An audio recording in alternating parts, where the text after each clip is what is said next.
En el nombre del Padre, del Hijo y del Espíritu Santo. Amén.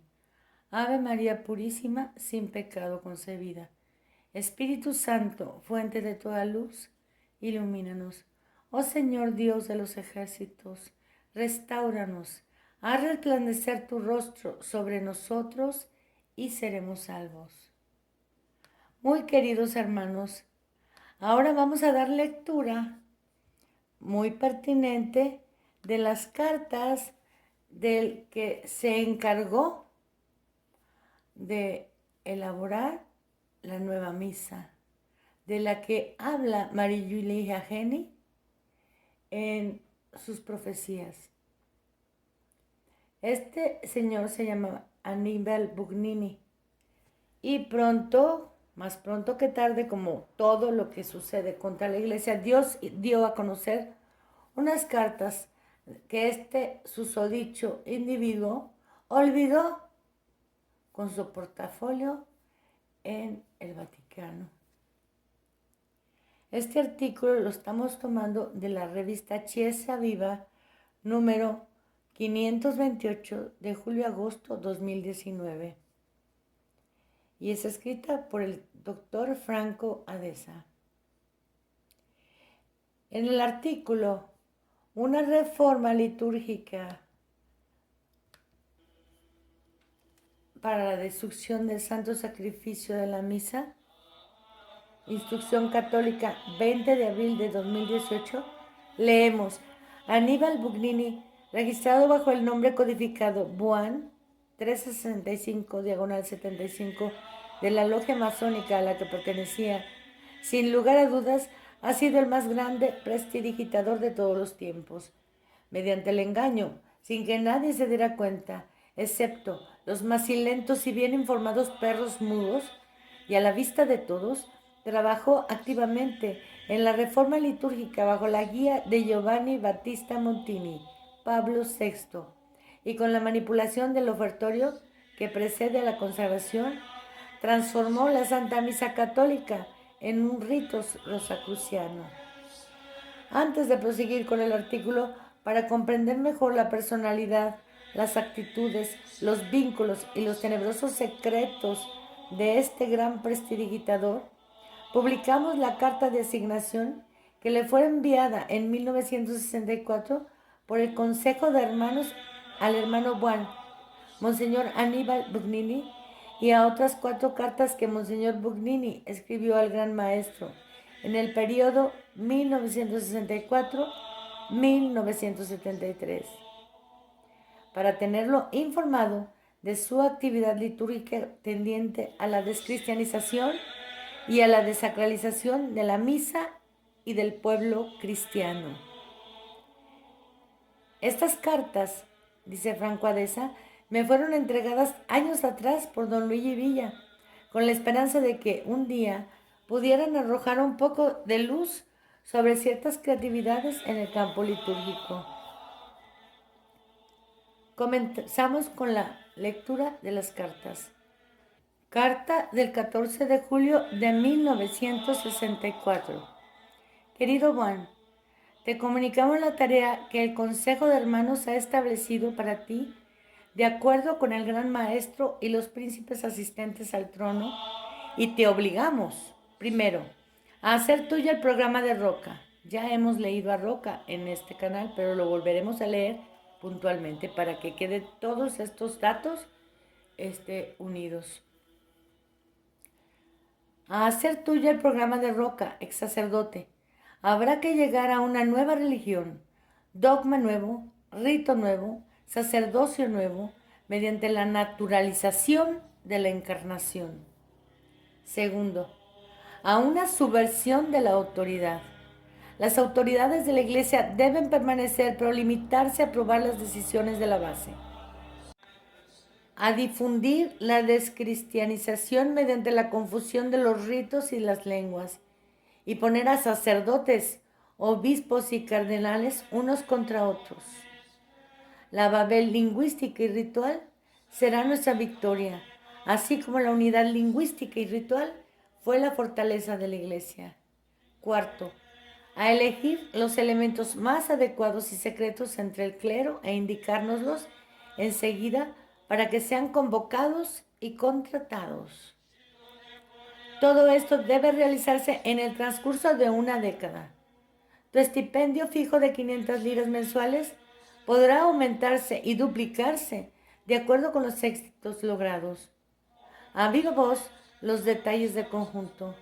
Te abrazan los hermanos del Consejo unidos al Gran Maestro, al hermano Van en mano. Carta del 21 de julio de 1964. Gran Maestro incomparable, queridos consejeros, vuestra carta del 14 de corriente me obliga, ante todo, a agradeceros por la confianza que ponéis en mí para la realización del programa del hermano Roca.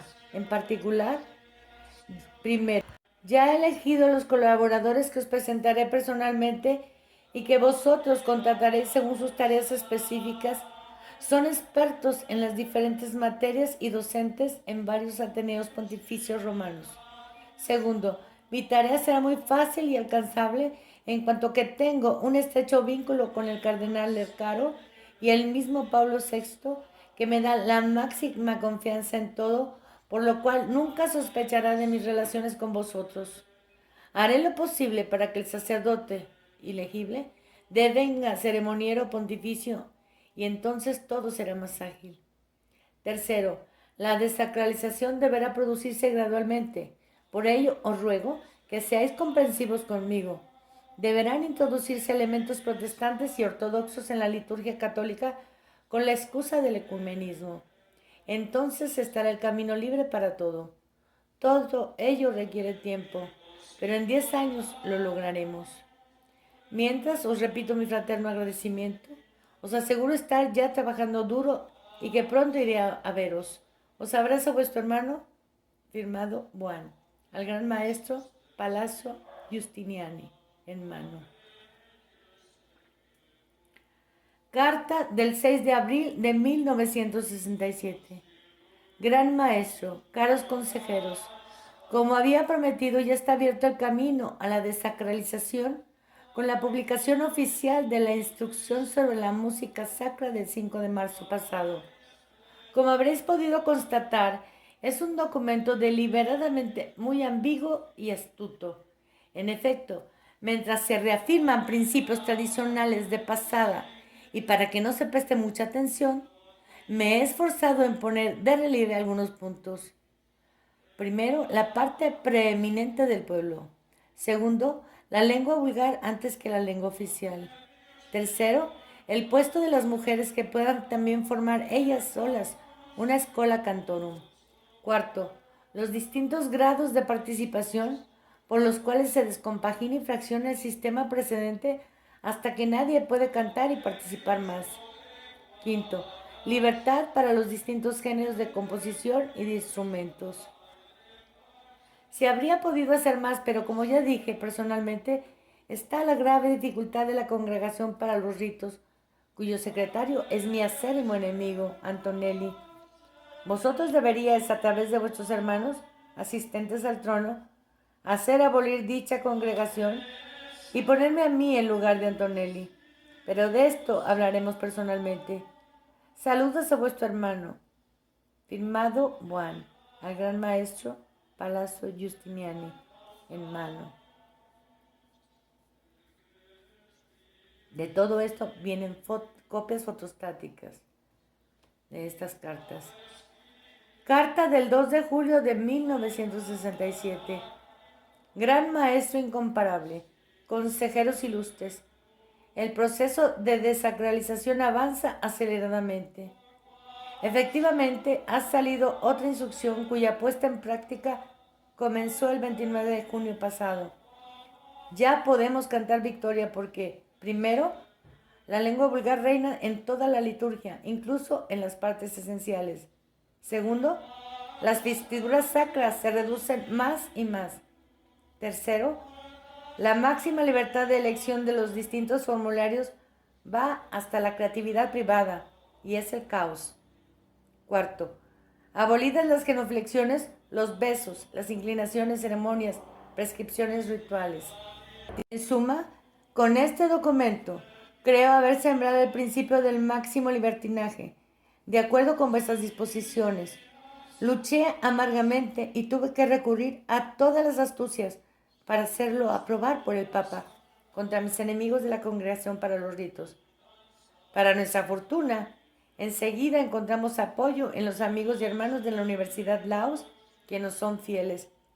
Os agradezco la suma enviada y esperando veros cuanto antes os abrazo. Vuestro hermano, firmado Juan. Al gran maestro Palacio Justiniane, en mano. Carta del 22 de octubre de 1973. Gran maestro venerable, amados ilustres agregados, en referencia a la vuestra del 17 próximo pasado, os diré que comprendo perfectamente vuestra preocupación por el mal que podrá hacer el Año Santo. Pero me apremia el comunicaros que de inmediato he reunido a nuestros siguientes hermanos: Erba, Fragi, Mani, Gigi, Chie, Monda, Mago, Saba, Vigi, Jica, Pimpi, Salma y Lube. Todos ellos de entre los más fieles teólogos nuestros. Ellos tienen la misión de estudiar cómo disminuir al máximo posible la importancia y la necesidad del Año Santo, de tal manera que no sea atendido ni por el clero ni por el pueblo. Pensarán en organizar conferencias y convenciones y distribuir abundantes impresos entre el clero joven, fácilmente vulnerable a ciertos problemas. Una convención se realizará en Asís como base de lanzamiento de ideas contra el Año Santo. Os agradezco por vuestra confianza y cuanto hacéis por mí, esperando hablaros cuanto antes con mis mejores deseos. Firmado Juan. Al gran maestro Palacio Justiniane, a mano. Continuamos con el texto del artículo. Examinemos la diferencia entre la plegaria de siempre, Suscipe Santa Trinitas, como conclusión del ofrecimiento de la hostia que ha sido abolido.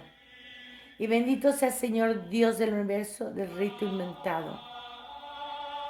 Acepta, oh Santísima Trinidad, esta oblación que te ofrecemos en memoria de la pasión, resurrección y ascensión de nuestro Señor Jesucristo, y en honor de la bienaventurada siempre Virgen María, de San Juan Bautista, de los santos apóstoles Pedro y Pablo, de estos mártires cuyas reliquias están en el altar, y de todos los otros santos, para que a ellos les sirva de honor y a nosotros nos aproveche para la salvación, y se dignen interceder por nosotros en el cielo, aquellos de quienes hacemos memoria en la tierra, por el mismo Jesucristo nuestro Señor.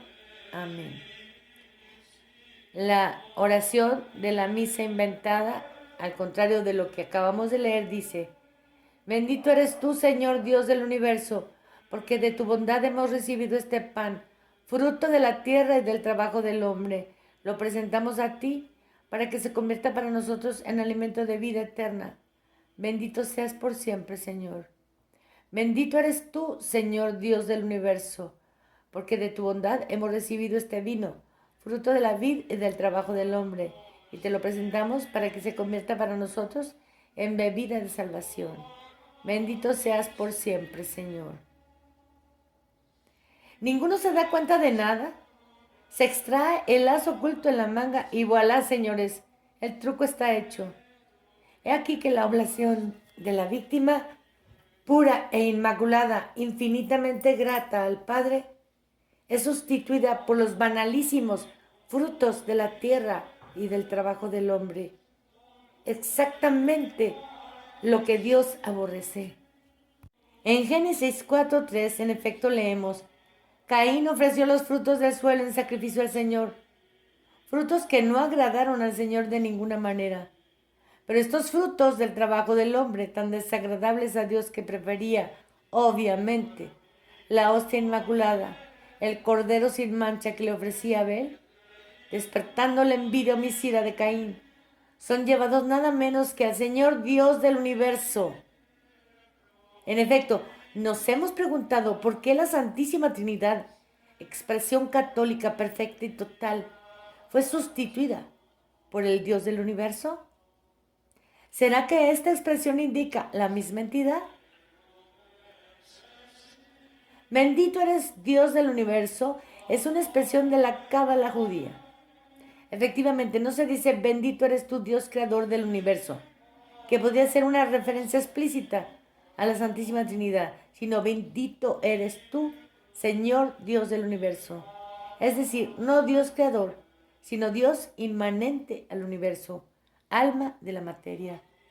Esta típica expresión está tomada de la cábala judía, morbo que ha infectado toda la nueva y delirante antiteología modernista. Hasta hace poco pensábamos en verdad que estas consideraciones eran exageradas, alucinaciones de complotistas incurables, que jamás se podría ir tan lejos, hasta que nos quedamos horrorizados al leer un texto de 1895 de Domenico Mariotta, conocido exponente de altísimo grado del nuevo rito paládico reformado, nuevo nombre de los Illuminati de Baviera, fundado por el supremo pontífice de la masonería universal, Albert Pike, y por su vice, Giuseppe Mazzini, que fue un experimentado adorador de Baphomet luciferino, pero que después se distanció y se convirtió al catolicismo. He aquí el texto que presentamos con horror. ¿Qué es entonces el Señor de los cielos, sino el Dios de los perezosos, de los ociosos y de los vagabundos que imaginan el espíritu y se saturan de materia, que viven de ideas y consumen la realidad? No hay espíritu sin materia, y uno y otra se identifican, sino el Señor de los cielos es el Dios de la nada, mientras que el Satanás es el Dios del universo, ya que comprende en un solo ser espíritu y materia, no pudiendo la una subsistir sin el otro. Solo ese debe ser para nosotros el Dios que gobierna a ambos, y ese es Satanás. Aquí vemos entonces cómo el sacrificio de Cristo ofrecido en la Santísima Trinidad para la redención de la humanidad se transforma en un deicidio ofrecido a Lucifer, Dios del universo, donde precisamente el Cordero Inmaculado degollado con las extremidades cortadas y echado al fuego se ofrece a Baphomet luciferino para la redención gnóstico-satánica del hombre. Ahora, leyendo el intercambio epistolar entre Monseñor Bugnini y sus jefes de la masonería, más que un asunto prestidigitador, pareciera haber sido simplemente un pobre Judas con sueldo, a duplicarse según los resultados, y que hubiera tenido una sola opción por delante: la obligación de obedecer las órdenes de sus superiores en la masonería. Por tanto, los haces ocultos que Bugnini insertó en la nueva reforma litúrgica provenían, más que de una manga de mago, de los superiores desconocidos, que no debían mostrar su propio rostro y menos aún dar explicaciones sobre el contenido de las órdenes transmitidas. El artículo citado continúa con estas palabras: ninguno había pensado ni remotamente en el aspecto satánico y esotérico del nuevo rito. Al leer este artículo, habrá seguramente quien frunza la nariz, incrédulo ante tan grave afirmación acerca de la que, con toda probabilidad, consideraba como la Santa Misa.